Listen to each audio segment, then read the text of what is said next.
live to Beirut itself now and talk to Al-Jazed. He's an expert on the Middle East. He joins me now on the line. Now, we just had a description of the scenes there from our reporter.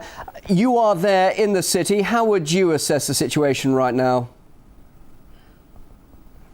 Well, I think that I think Lakhdar al-Ibrahimi, actually the UN envoy to Syria, he was here in Beirut just 2 days ago. I'm not sure if you know this, but in his statements he said that he was very afraid that the conflict or the unrest in Syria could not stay within Syria's borders forever, and that eventually, if it continues, it will go beyond these borders. This was a statement made by Lakhdar al-Ibrahimi just 2 days ago from this very city. Now, 2 days after he made these statements, we see this massive blast. I was at the scene today for a couple of hours.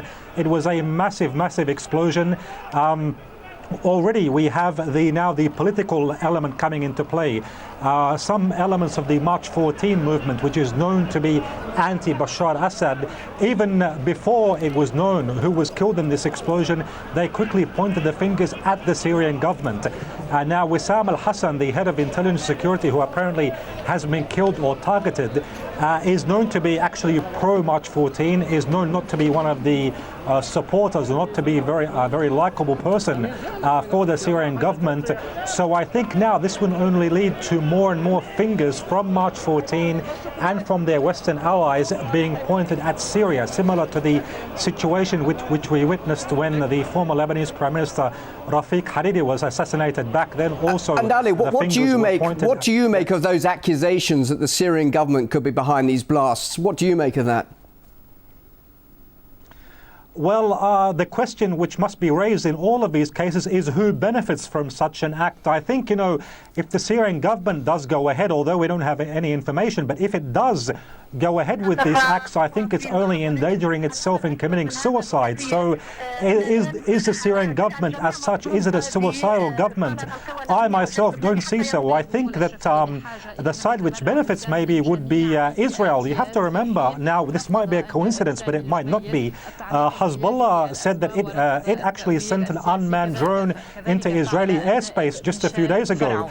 So could this be a response from Israel? Is Israel, for example, behind this? Because many are saying that Israel doesn't have the ability, or it now cannot actually wage a war against Hezbollah and against Lebanon. So has Israel resorted to creating internal instability inside Lebanon with the aim of keeping Lebanon preoccupied with itself and taking it out of what we refer to here as the resistance axis, which includes Iran, Syria and Hezbollah. So I think that we also must not forget the potential of Israel playing a role.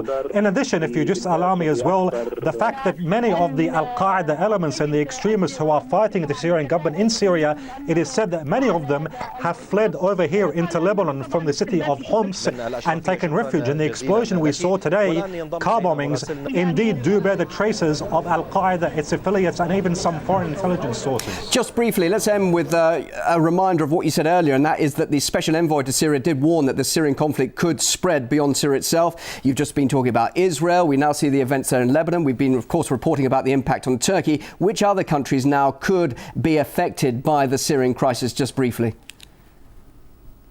The Syrian crisis, as I said, it could affect the whole region. We also have Iraq. Iraq could be very much involved, especially taking into consideration Al-Qaida and its presence there. The whole region could be set ablaze, and even some of Syria's foes, like the United States and the Obama administration, have warned of the regional repercussions of the ongoing Syrian unrest. So I think the whole region is exposed, and so for this reason it's very important for there to be a commitment to the initiative by Lakhdar al-Ibrahimi, who focused on reaching a ceasefire on the Muslim holiday of Eid al-Adha. Al-Jazed, Middle East expert, live from Beirut in Lebanon. Thank you very much indeed. Well.